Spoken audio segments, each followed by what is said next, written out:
So we'll need you all behind the cover. Just take it.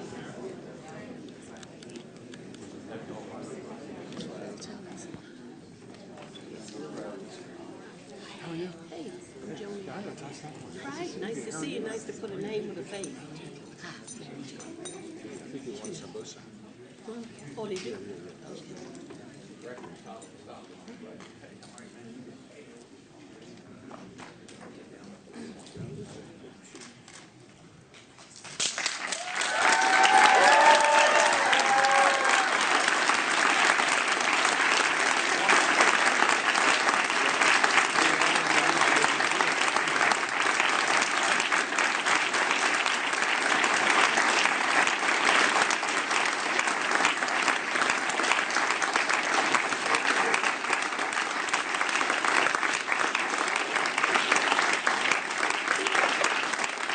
Please be seated. Good morning. Wow, thank you all for being here bright and early, right? The day after the election, and what an exciting last 24 hours it has been. And I would just tell you that it's a real thrill for Pam and me and our family, and just tremendously humbled and privileged to be able to serve as the next governor of the Commonwealth of Virginia. So we appreciate that. I want to tell you that I'm very proud of our ticket. We ran a very strong coordinated campaign. Mark Herring, as you know, is a tremendous friend to the Commonwealth. He and I were desk mates in the Virginia Senate for several years, and I'm so pleased that he was reelected to be the Attorney General. And our friend Justin Fairfax ran a great campaign as well. And we look forward to Justin being our next lieutenant governor. And as you know, we picked a number of seats in the House of Delegates, and there's still some that are being decided. And so we want to follow that closely. But you know, I think it's a sign for Virginia and an opportunity for Virginia that we come together. And this is about the Virginia way, and we have just a wonderful Commonwealth, a tremendous amount of potential. And so I look forward to bringing people from both sides of the aisle together to move Virginia forward. I also want to just briefly mention, I would be remiss, and she's not here this morning, but I have a wonderful wife who has supported me through this endeavor.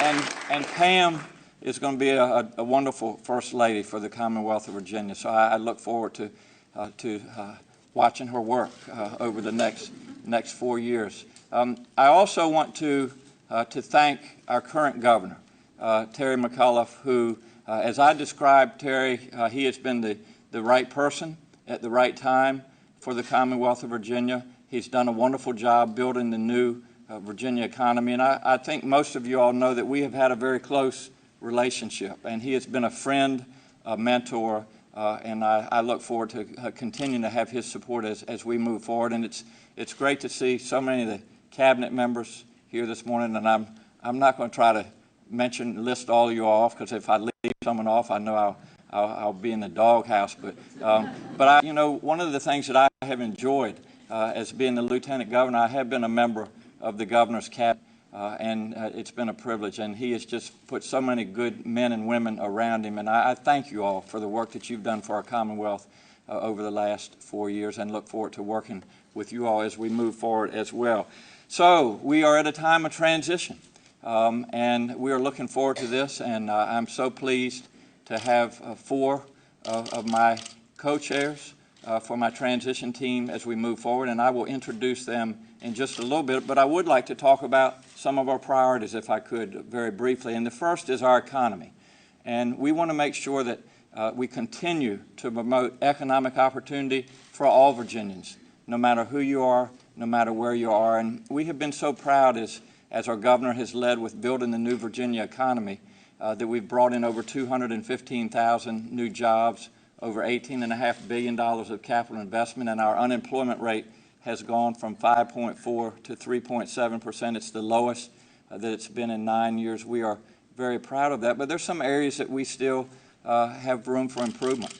And one of those is rural Virginia. And as you all may be able to tell by the way I speak, is that I am from rural Virginia, and we need to lift all of Virginia up. And if you go to the Eastern Shore, where I'm from, or the South Side, or the Southwest of Virginia, we're nowhere near 3.7%. So we have work to do, and there are things that are very important to me and very important to this Commonwealth, such as universal broadband. I just find it very difficult in 2017 to not only grow a business but start a new business with so many pockets across Virginia that still don't have access to broadband and cell coverage. I also think it's important that we look at things like expanding the University of Virginia WISE to bring more talent into that area, to bring more graduate level courses to the area, and really continue to promote the jobs of the 21st century, which are really in what I like to call STEAM H related areas, but science, technology, engineering, the arts, math, and healthcare. Things like cybersecurity and unmanned aerial systems and artificial intelligence and biotechnology, data collection, data analysis. These are the jobs of the 21st century. So let's continue to bring skills to jobs and lift up all of Virginia.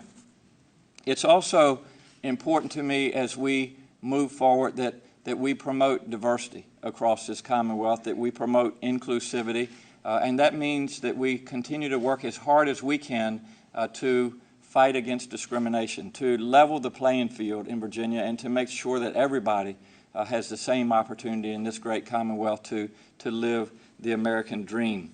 I am very intent on looking at government efficiency in Virginia. It has been a while since someone came in and looked at our agencies to see what was working well, what could be improved upon. I'm a business owner in Hampton Roads, and we do this. I think any good business should do that. And not only will it make our Commonwealth more efficient, but it will also save taxpayers money at the end of the day. So I plan to do that as we move forward. I want to mention a couple things about health care.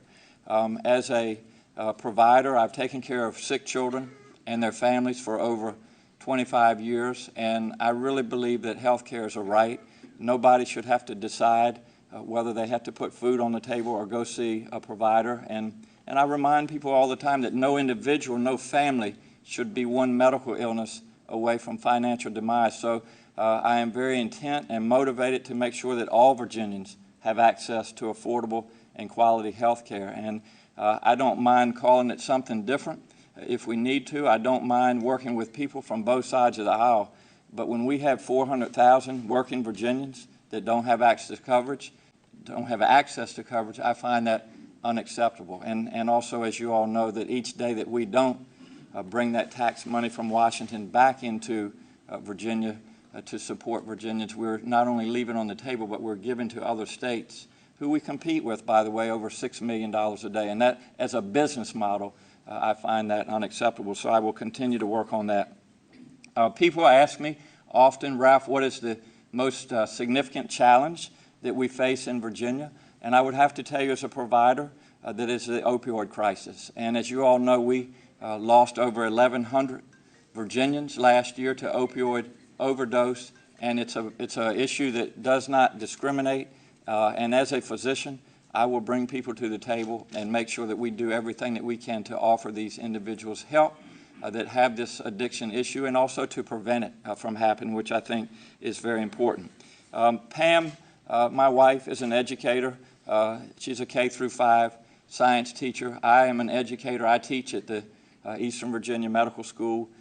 People ask me, Ralph, if you could leave your mark, what would it be? And it would be to make sure that all of our children, and I do truly believe that there is power in every child, I want to make sure that all of our children have access to world-class education, and we'll be talking more about that as we move forward.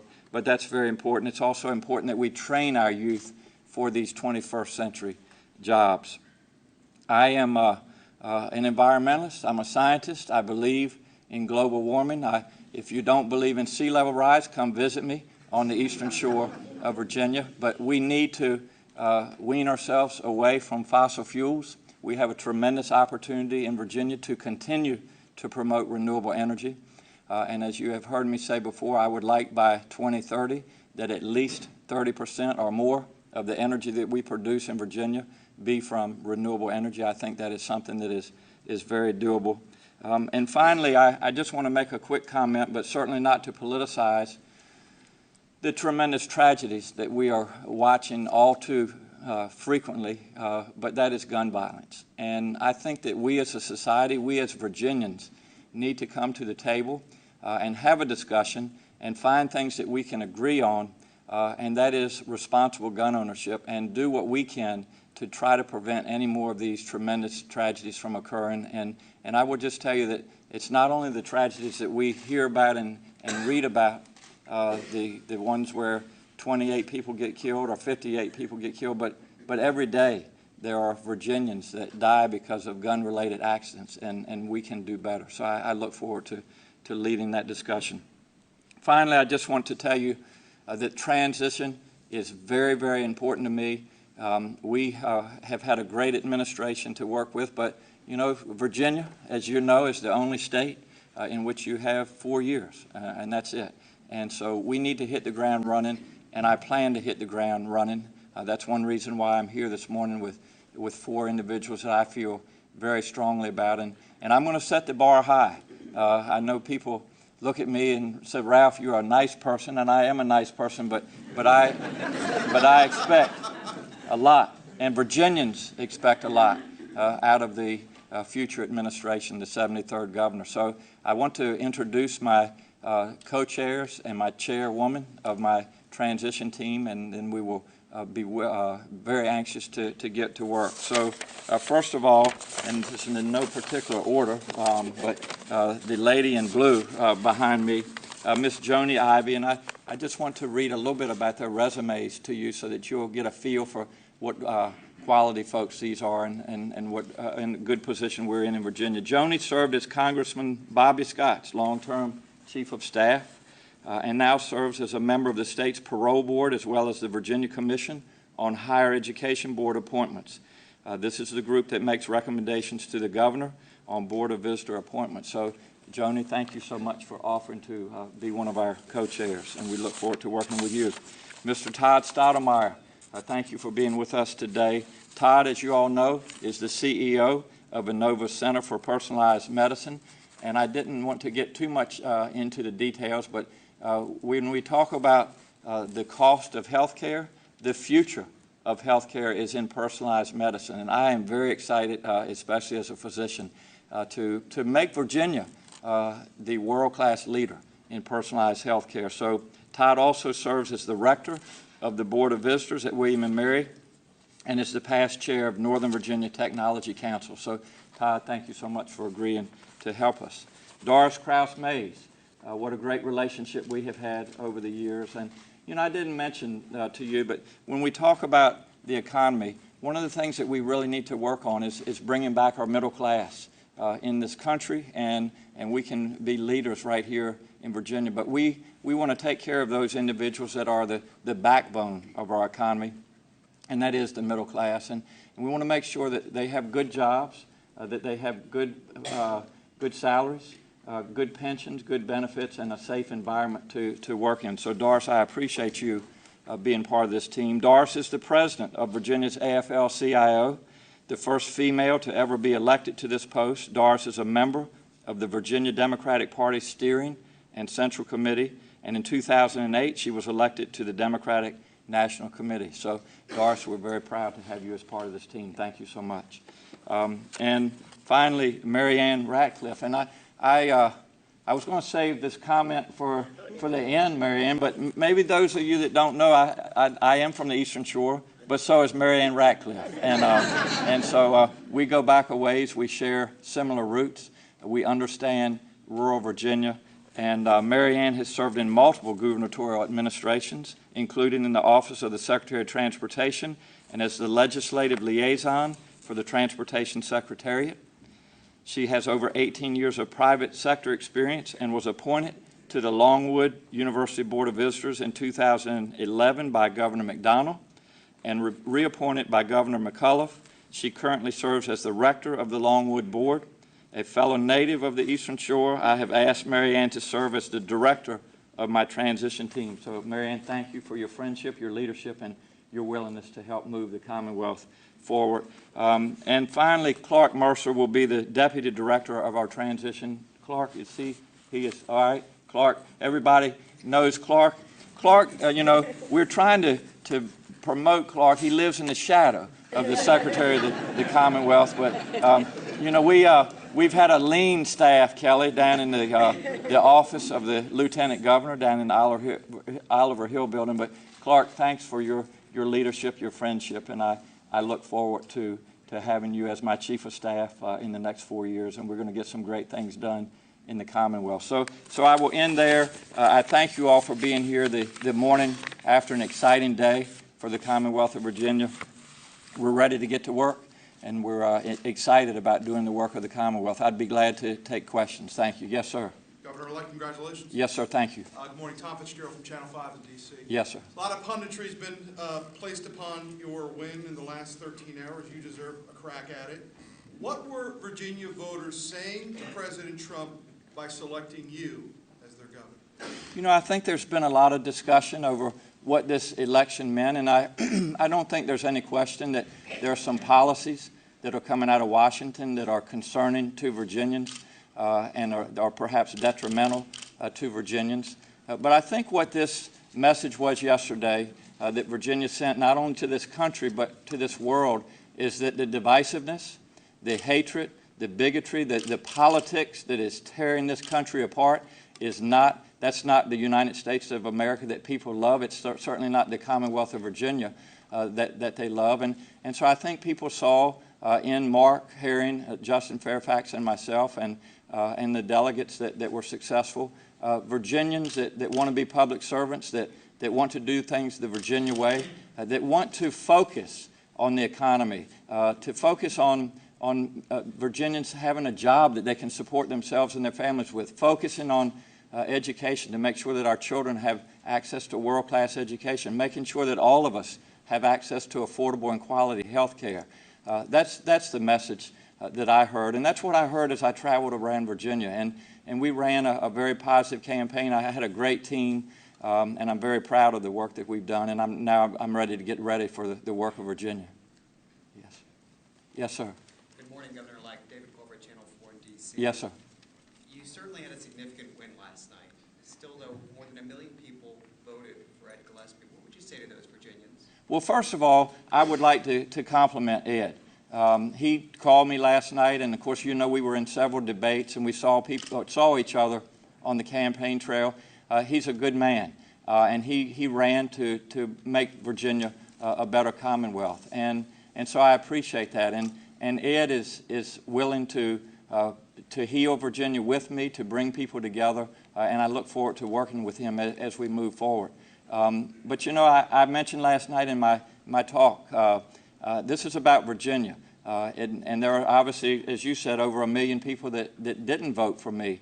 But one of the points that I like to make, and I made it last night, is that I've taken care of thousands of children and their families over the years, and never once has anybody asked me whether I'm a Democrat or a Republican, nor have I asked them.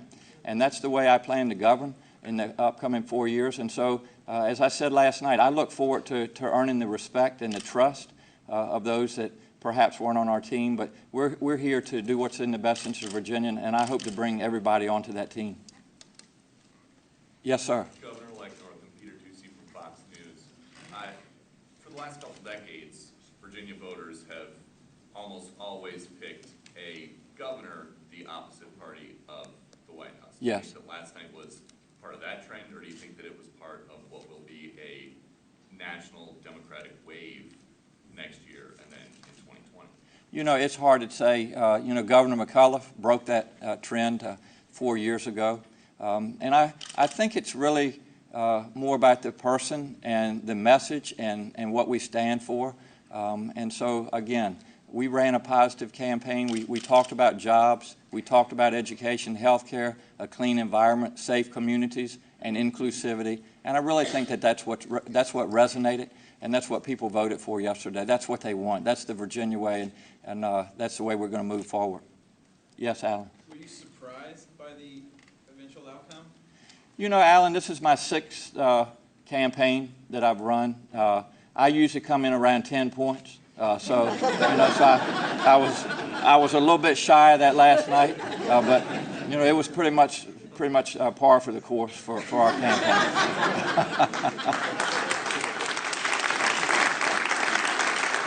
Yes, sir.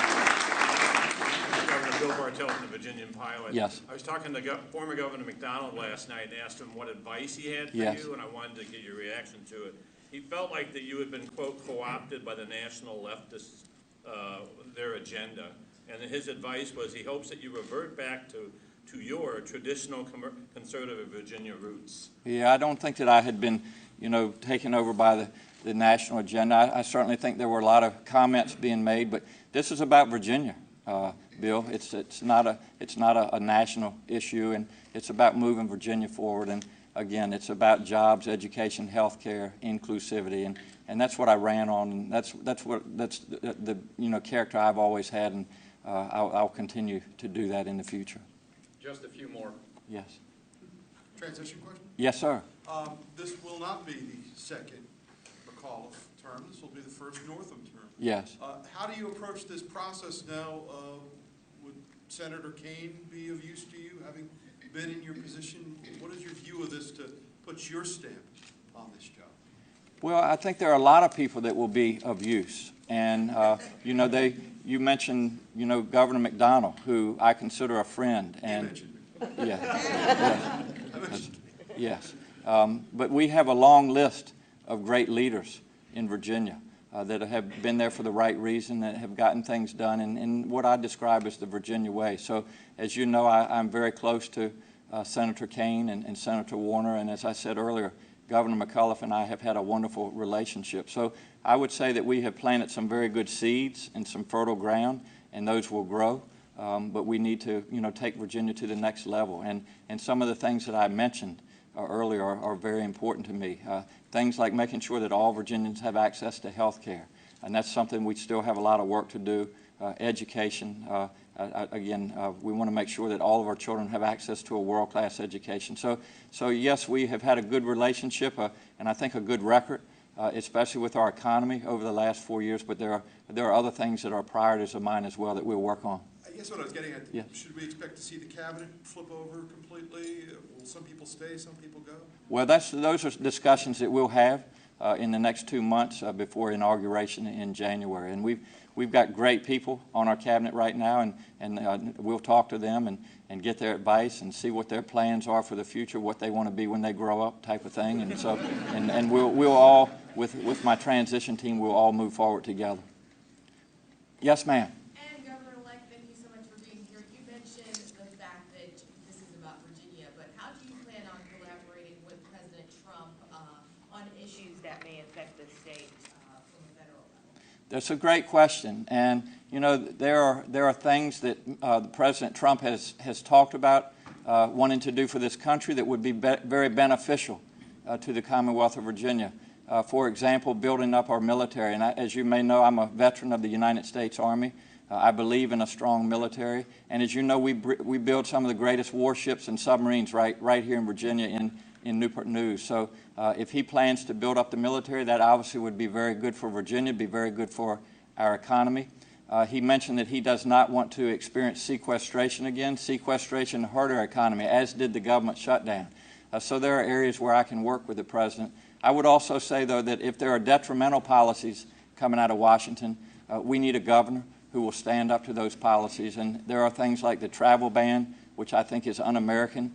There are things like pulling away from the Paris Accord. As I said earlier, we have made so much progress with renewable energy. That's very important, should be very important to all of us as Virginians. And finally, health care. Any plan that puts 30 million Americans at risk of losing their coverage is a non-starter with me. So there are things that I plan to work with the president on. If there are things that are detrimental to Virginia, I'll stand up for Virginia's best interests. One last question. Yes, ma'am. You use the phrase Virginia way a lot. Yes. What do you mean when you say that? I mean that we can agree to disagree, but at the end of the day, we do what's in the best interest of Virginia. And I will just give you one quick example, and I think you probably already know about it, but one of my first pieces of legislation when I joined the Virginia Senate was to patron the bill for banning smoking in restaurants. And I learned very quickly that there was a lot of influence from the tobacco industry. And I learned very quickly that there were interests coming from different parts of the Commonwealth of Virginia. And that particular piece of legislation passed in the Senate in 2008. It was defeated, as we say, it caught a bit of a fever in the House, and they defeated it. And I reached out between 2008 and 2009 session with people from both sides of the aisle and talked to them about the ill effects of secondhand smoke. And they said, you know what, Ralph, you're right. And so at the end of the day, in 2009, it was passed in the Senate and the House, and then Governor Kane signed it into law. So that's the Virginia way. We agree to disagree, but at the end of the day, we do what's in the best interest of Virginia. We live in the greatest state in this country, and we have so much potential, and it's time to put some of the ideologies, put some of the divisiveness aside, and bring people to the table, and again, move Virginia in a positive direction and do what's in the best interest of the people of Virginia. Thank you all so much. Have a great day. Appreciate it.